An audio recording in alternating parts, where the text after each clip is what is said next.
அபிஷேகம் என்றால் பிரித்தெடுப்பது என்ற அர்த்தம். உலகத்திலே இருந்து ஆவியானவர் உங்களை பிரித்தெடுத்து உங்களுக்குள்ளே வந்து வாசம் செய்கிறது. அதுதான் ஆவியானுடைய அபிஷேகம், ஆவியானுடைய ஞானஸ்நானம், கிறிஸ்துவோடு கூட உங்களை இணைக்கிற அந்த தருணம். நீங்க விசுவாசிக்கிறீங்க இயேசுவை, விசுவாசம்னா ஆவியானவர் உங்களை தனியாக உலகத்திலிருந்து பிரித்து எடுத்து கிறிஸ்துவோடு கூட உங்களை இணைக்கிறார். அதுதான் ஆவியானுடைய அபிஷேகம் அப்படிங்கிறோம். அது நிச்சயமாக நம்ம ஒவ்வொருவரும் பெறணும். அது நீங்க விசுவாசிக்கும் போதே ஆவியானவர் உள்ள வந்துடுறாரு.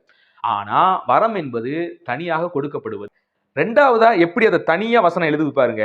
ஆவியானவர் தங்களுக்கு தந்தளின வரத்தின்படியே வெவ்வேறு பாஷைகளிலே பேசினார்கள். அப்ப முதலாவது ஆவியானவர் நிரப்புகிறார், பின்பாக அந்நிய பாஷைகளை அவர்களுக்கு கொடுக்கிறார். இந்த இடத்துல ஏன் அந்நிய பாஷை கொடுக்கிறாரு? இங்க தேவை இருக்குது. இந்த இடம் ஒரு பெந்தகோஸ்தே பண்டிகை, பல மொழிகள் பேசுகிற மக்கள் கூடி வந்திருக்கிறதுனால இந்த பர்டிகுலர் இடத்துல இந்த அந்நிய பாஷை வரம் கிரியை செய்ய வேண்டும் என்பதற்காக ஆவியானவர் சரியாக செயல்பட்டு அந்நிய பாஷையை பேச வைக்கிறார்.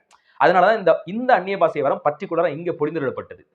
நீங்க 1 கொரிந்தியர் 14 பாத்தீங்கன்னா லோக்கல் திருச்சபையில உட்காந்துட்டு அந்நிய பாஷை பேசிக்கிட்டு இருக்கிறனாலதான் பவுலடிகள் கண்டிப்பாரு. நீ அந்நிய பாஷை பேசினீன்னா நீ முதல்ல விளக்கத்தை சொல்லு, 2 அல்லது 3 பேர் பேசட்டும், இன்னொருத்த விளக்கம் சொல்லட்டும், இப்படி எல்லாம் ஏன் போதிக்கிறான்? அது லோக்கல் திருச்சபைக்கு இல்லை. ஆனா இங்கு இருக்கிற இடம் வேறு.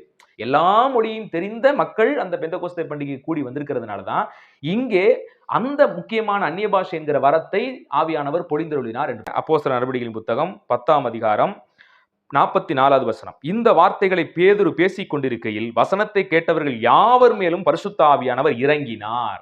அவர்கள் பல பாஷைகளை பேசுகிறதையும், இங்கும் அங்கு புறஜாதிகள் பேசுறது பல பாஷைகள், வாயில வந்தது வளர்றதில்லை, ஷர்ரா காரா பாலாரா அதல்ல, பல மொழிகளை அவர்கள் பேசினார்கள் என்று தெளிவாக இருக்குது. உலகத்திலே இந்த 2000 வருடமாக விசுவாசிக்கிறவங்க எல்லாருமே அந்நிய பாஷை பேசுவார்கள் என்று வேதம் பதிவு செய்யல. அப்படி ஒருவேளை அவங்க சொல்வது உண்மையாக இருந்தால் சார்லஸ் ஸ்பர்ஜன் ஆகட்டும், கேல்வின் ஆகட்டும், இன்னும் வில்லியம் கேரி ஆகட்டும், சீகன் பால்கு ஆகட்டும், எத்தனையோ பெரிய பெரிய மிஷனரிகள் அவங்கெல்லாம் இவங்க பேசுற அந்த அந்நிய பாஷையை அவர்கள் பேசல.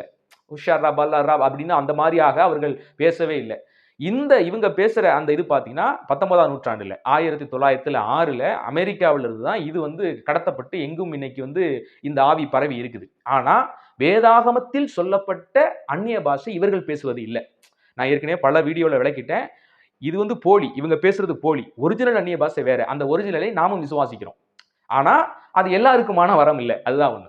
ஒருவேளை இங்க மார்க்கு சுவிசேஷத்துல விசுவாசிக்கிறவர்களால் நடக்கும் அடையாளங்களான பட்டியல்ல அந்நிய பாஷை பேசுவார்கள் அப்படின்னு நீங்க எடுத்துக்கிட்டீங்கன்னா அங்க மேற்கொண்டு நிறைய பட்டியல் போடுறாருல, அதுவும் எல்லா விசுவாசிக்கும் பொருந்தணும்ல. அப்ப